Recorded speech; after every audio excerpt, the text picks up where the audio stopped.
Kalau mau duit sih Solo itu sebenarnya banyak ya yang minta ya, yang minat banyak, yang saya tolak banyak banget. Cuman nggak saya kasih sih. Itu kebanyakan karena apa, Pak? Kita fokus di sedikit migrasi. Oh gitu, jadi dibatasi juga ya? Iya, batasi ya, supaya mereka bisa berkembang. Halo Sobat Raja Jogja, ketemu lagi dengan saya Ahmad di acara Bicara Santai. Dan kali ini kita sudah kedatangan tamu Pak Riki dan Bu Silvi. Halo Pak. Halo.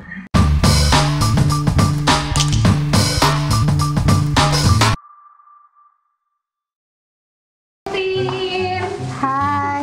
Oh, udah makan belum? Belum. Oh, black kebab loh. Black kebab. Iya. Kayak pernah dengar. Cobain deh. Gede banget ya. Iya, kemasannya gede. Terus Cobain deh. makannya gimana buka kayak gini?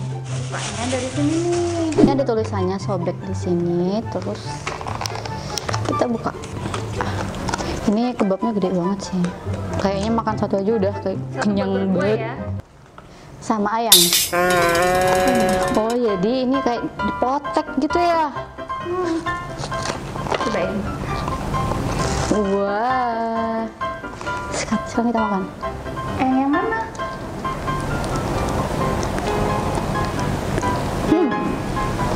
Enak kan?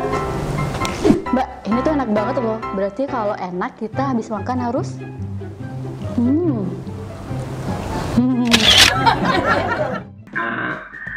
Pak Riki dan Bu Silvi ini owner Black Kebab, sebuah franchise kebab dengan sekarang sudah lebih dari 200 franchise. Dan kita akan mengulik nih gimana awal mula pendirian Black Kebab sampai sekarang bisa sukses. Nah, sebelumnya terjun di dunia food and beverage, mungkin dulu gimana? Dulu dibangunnya bareng-bareng ya, berdua dengan pasangan sebelum pas waktu masih pacaran ya? Iya. Ya, gimana itu dulu, Pak? Awal mulanya waktu kami kuliah S2, itu kami ada lihat pameran kuliner. Kami kan juga suka masak, terutama suami. Nah, kami tertarik ada kebab, banyak kebab. Terus tapi kok sama semua, nggak ada yang beda. Terus sehingga kami ingin ada yang berbeda, sehingga kami membuat yang black kebab itu. Itu tahun berapa itu dulu? 2015 ya. 2015 muncul ide bikin black kebab itu. Waktu itu belum nikah ya, masih Belum. Masih pacaran lah kalau bisa dibilang. Nah itu gimana dulu? Kan tidak semua pasangan ya bisa membuat suatu usaha bareng gitu, dan membuat relationship dan suatu usaha itu sesuatu yang kadang-kadang akhirnya bercampur dan tidak bisa sinergi gitu. Nah itu dulu seperti apa berdua bisa bikin usaha bareng dan bisa sukses seperti sekarang, memanagenya itu? Yang pasti sih harus memiliki visi misi yang sama ya, kalau untuk buka usaha kan, supaya kan bisa bersama-sama mencapai tujuan juga. Kalau beda visi misi kan nggak akan tercapai. Jadi kami itu menyamakan dulu untuk visi misi kami. Ada mungkin bagian masing-masing yang punya expertise gitu. Kalau misalnya dari bumbunya atau masakannya itu dari siapa nih? Dari saya. Oh, dari Pak Riki ya. Itu dulu awalnya menemukan resep untuk yang black kebab ini dulu gimana? Mungkin mestinya tidak sekali langsung jadi ya? Kerja sama dengan saudara. Karena ada saudara dapat orang Arab. Jadi kami juga belajar tesnya orang Arab, tapi juga diinovasi dengan orang Indonesia. Penyesuaiannya seperti apa nih dengan lidah orang Indonesia? Ya mungkin terutama orang Jawa ya, yang ada kecenderungan manis kah atau apa gitu? Ya, utama sih mengurangi rempah-rempah ya. Mengurangi rempah? Oh, justru malah mengurangi. Kenapa itu, Pak? Karena orang Indonesia tidak terlalu kebanyakan tidak terlalu suka rempah-rempah. Berarti ada beberapa modifikasi ya. Kalau secara rasa apa bedanya dengan mungkin kebab-kebab yang lain? Kalau hitam lebih lembut dibanding yang putih. Terus untuk rasa dengan kebab lain jelas berbeda. Sama varian isi juga macam-macam. Variannya apa ya Pak? Yang paling mungkin bisa dibilang beda banget nih dengan kebab yang lain. Tuna, yang suka ikan itu ada kita isi tuna. Jadi tidak melulu daging. Iya. Biasanya daging sapi ya? Sapi, daging sapi. ayam juga ada, kambing juga ada. Nah sekarang kan persaingan di dunia F&B kan cukup ketat ya Pak ya. Gimana menghadapi persaingan itu? Kami harus tetap mempertahankan rasa, kualitas juga, penyajiannya juga, SDM-nya yang untuk para meniaga melayani customer juga harus selalu ramah. Nah, untuk menjaga standar pelayanan di mengelola franchise 200 lebih itu kan luar biasa ya. Itu gimana Pak sistemnya? Harus ada training dulu.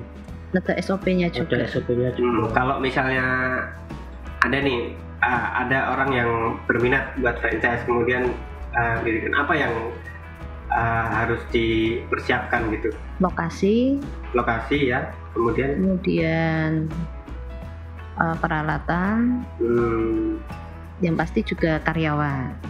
Kalau SDM-nya. Kalau training dilakukan berapa lama Pak untuk kemudian bisa dianggap ini kamu udah mampu nih untuk mengenangani franchise gitu. Minimal sih 1 minggu ya. Iya. 1 minggu training. Tapi tergantung mitra juga sih. Kita ada itu training itu sampai 1 bulan ya. Iya. Itu di Bali itu. Kan ini juga banyak nih kalau bicara kebab, banyak juga sekarang outlet kebab yang mungkin dengan harga murah misalnya, dengan apa ya, terutama harga.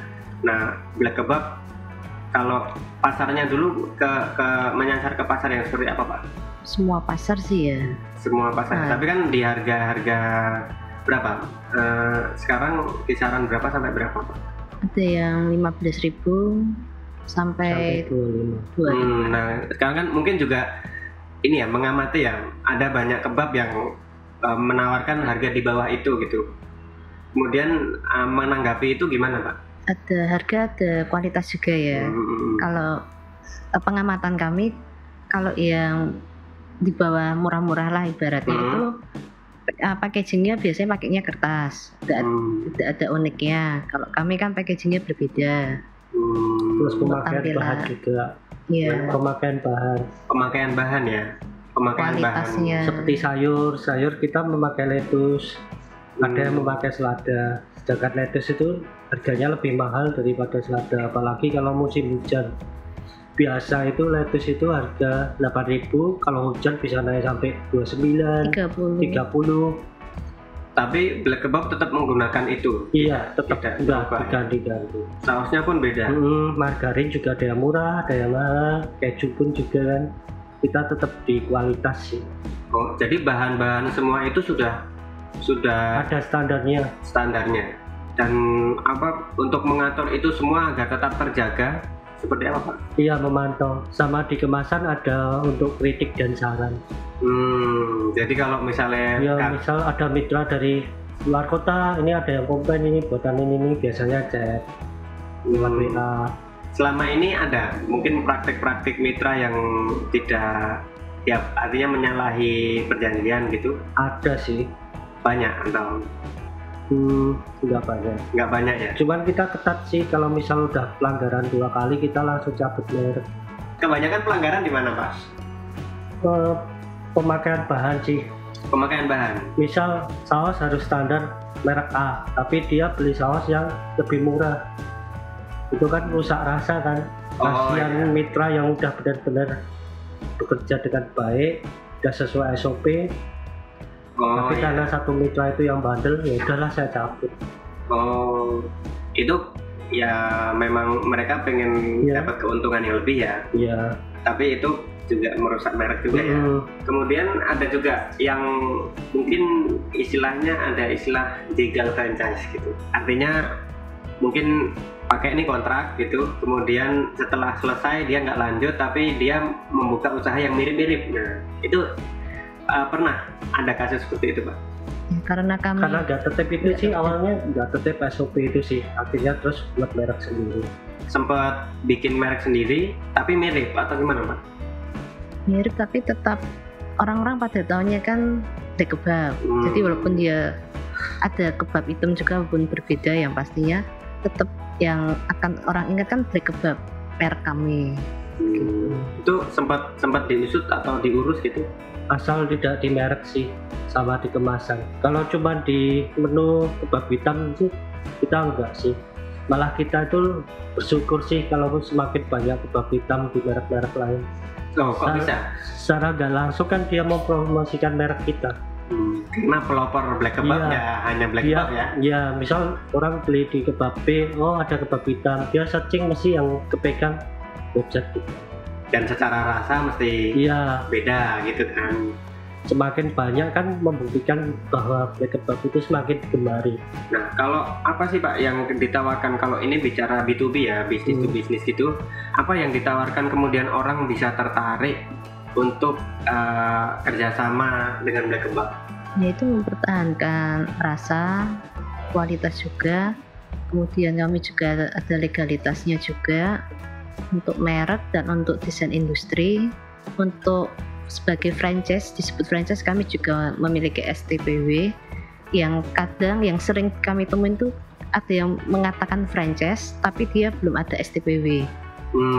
Nah ini mungkin menarik ya, persoalan legalitas ini pentingnya untuk usaha sebuah franchise itu apa Pak? Kalau disebut franchise atau waralaba itu harus ada STPW, surat tanda pendaftaran waralaba. Kalau belum punya itu, jadi tidak boleh menyebut franchise atau waralaba. Itu ada undang-undangnya, bisa dituntut sih. Menyebutnya business opportunity atau kemitraan. Tapi apa fungsinya kemudian memiliki STPW sebuah waralaba itu? Jadi itu sudah terdaftar di kementerian. Jadi ibaratnya kalau kita beli mobil sudah lengkap, ada PKB-nya, tidak hanya STNK saja. Atau apakah nanti juga berhubungan dengan ini, mungkin misalnya ada kasus penjiplakan atau apa pelanggaran hukum yang lain bisa lebih kuat mungkin, atau gimana Pak? Nanti tuh jatuhnya ke merek ya. Kami kan telah memiliki 7 sertifikat merek. Kemudian untuk desain industri packaging juga kami sudah memiliki sertifikatnya. Jadi yaitu yang terpenting legalitas ketiga hal itu. Untuk membuka kalau black kebab sih awal-awal kita memang fokus ke legalitas dulu sih. Oh malah justru legalitas ya, ini jarang-jarang ya. Jadi kalau kebanyakan kan buka dulu, mungkin bonafit baru supaya mitra ambil merek kita tuh merasa aman gitu. Dulu awal-awal kita ngambil belum tahu itu, cuma ngambil di satu kelas itu di kafe dan restoran. Kemudian setelah kita pameran ke Jakarta, kenal ini akhirnya kita masukin di beberapa kelas kan ada kelas barang dan jasa kan, kita tuh masuk di 7 kelas itu macam-macam, ada kayak di iklan, internet, promosi, kemasan, franchise, terus untuk bahan seperti daging, terus kulit, itu beda-beda kelas. Kerugian apa yang didapat ketika bisnis franchise-nya itu tidak legal gitu?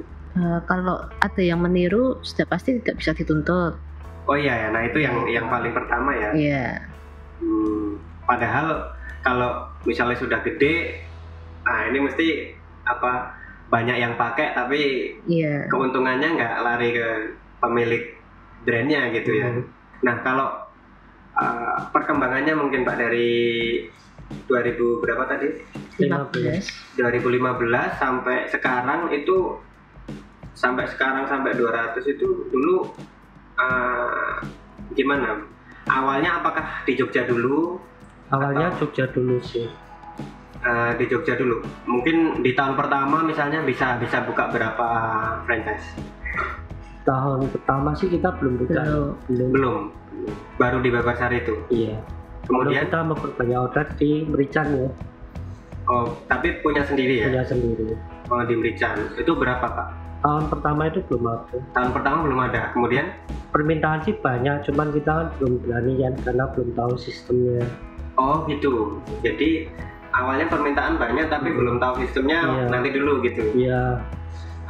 Setelah kalau sudah dibuka orang bisa franchise itu mulai sejak kapan Mas? Awal mula sih kita kemitraan karena kita kan belum ada STPW kan. Syarat minimal STPW harus bisnis berjalan pada berapa tahun gitu sih. Saya lupa sih. Nah ini kemasannya ini juga unik ya Pak? Iya. Jadi mungkin bisa dijelaskan nih apa yang beda dari kemasannya ini? Kemasan kami yang jelas berbeda dari yang lain dari segi bentuk, kemudian dari segi cara membukanya. Kalau yang lainnya kan ditarik, sedangkan kami dipatah. Kemasan kita buat patah di tengah. Memang kita buat beda, cara makannya beda, bukan ditarik, karena supaya keunikan dari black kebab itu terasa. Black kebab ini memang uniknya salah satunya juga cara membukanya ya, dipatahkan, dan itu juga meminimalisir ada sekali pakai gitu. Iya, terus kita juga ada motif batik seperti yang di depan ini, itu dibuat saat kita pameran di luar negeri, waktu kita disupport oleh Kementerian Perdagangan. Oh itu tahun berapa Pak mulainya? Tahun berapa ya, saya lupa sih. 18 sama 19 waktu sebelum Covid sih. sebelum Covid. Itu terakhir pameran di Hong Kong sih. Jadi itu ini ya bagian dari mempromosikan budaya Indonesia gitu ya, black kebab. Dan kemasan sendiri pun kita udah daftarkan di Kementerian Hukum Desain Industri. Desain industrinya. Jadi kita udah mungkin bisa ditunjukkan ke sobat Raja Jogja Pak. Kelima-limanya kemasan sudah saya daftarkan dan sudah menerima sertifikat. Oh iya. Iya. Jadi kemasan ini pun didaftarkan sendiri ya? Nggak cuma desainnya ya? Iya. Oh gitu. Itu dampaknya nanti apa Pak? Kalau sudah didaftarkan? Kalau ada yang meniru juga udah otomatis kita gugat sih. Ini menambah keamanan tadi ya? Iya. Yang, untuk kemudian yang jadi nilai lebihnya sih. Nilai lebihnya. Jadi black kebab itu nggak tanggung-tanggung sih dalam lisensi. Yang dalam lisensi semuanya diurus. Iya. Tapi itu ribet nggak sih Pak?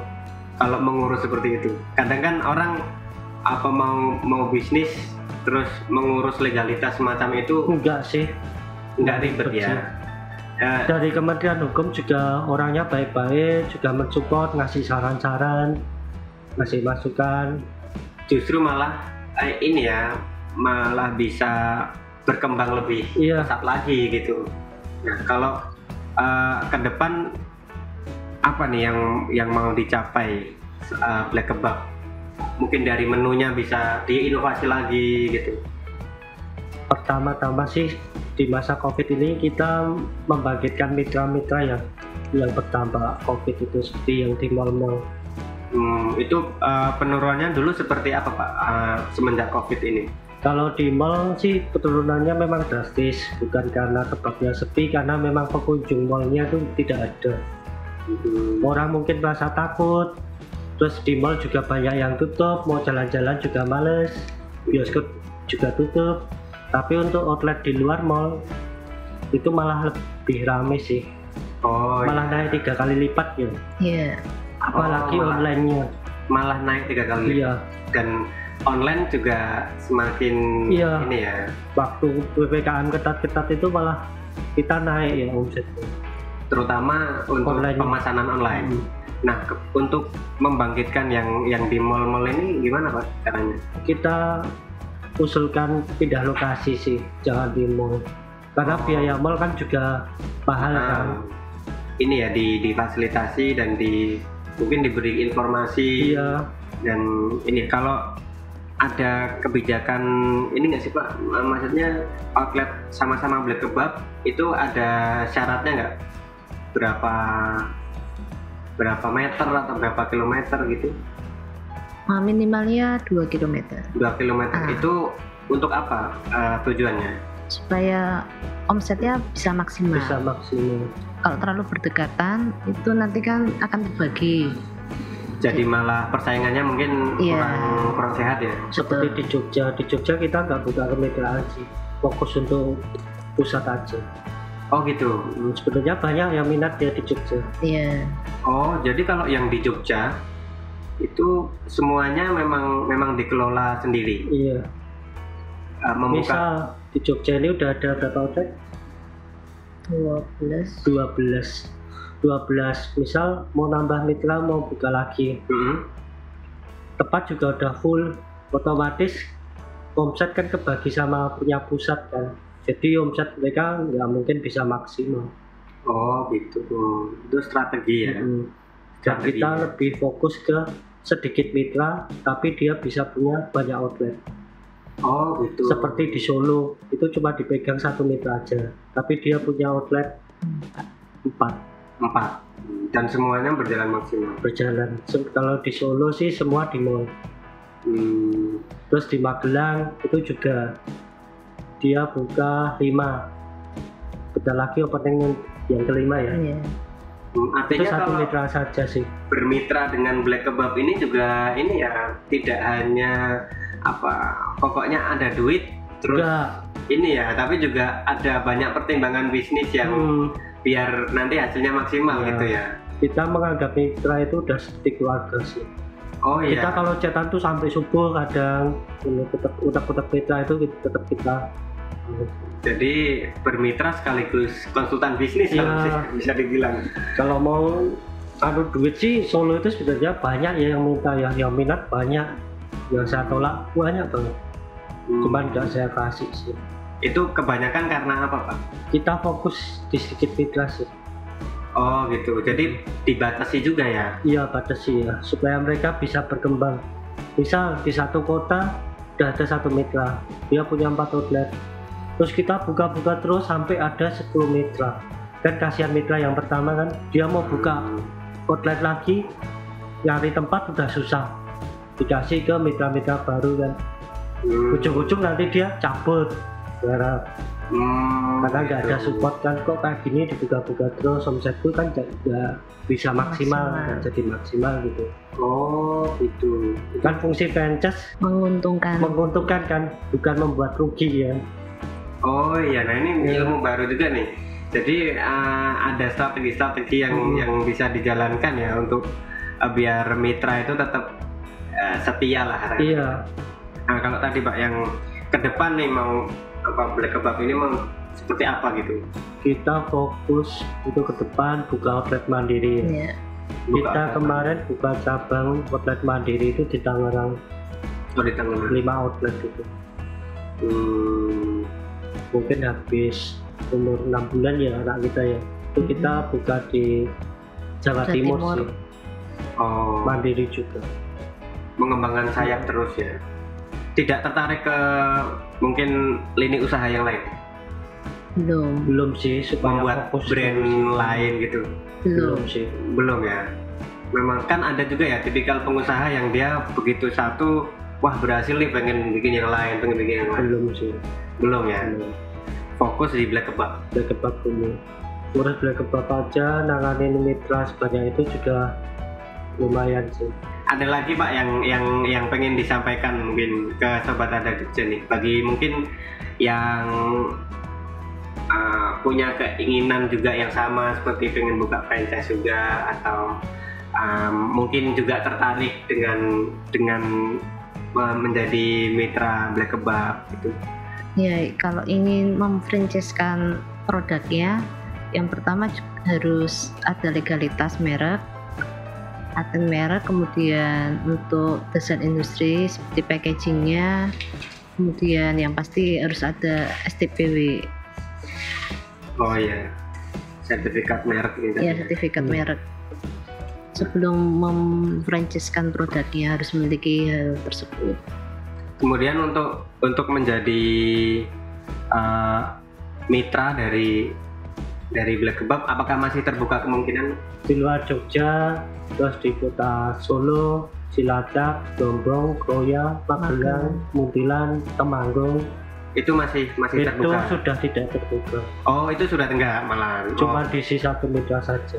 Oh gitu, mungkin di daerah lain ya. Di daerah lain. Seperti di Cilacap, Gombong, Kroya itu cuma dipegang satu mitra. Oh, 3 daerah itu, Iya. satu mitra. Oh, gitu ya. Wah, ini memang kalau untuk bisa bermitra dengan Black Kebab kayaknya cukup eksklusif. Kita juga kalau ada mitra tanya-tanya gitu, kita juga nggak mengejar-ngejar sih mas. Nah, kita nge-push mitra terus itu enggak. Jadi Kita nggak mau sih.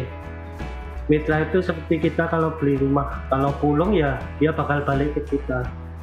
Kita ada orang tanya itu, sama baru 6 bulan itu baru gabung.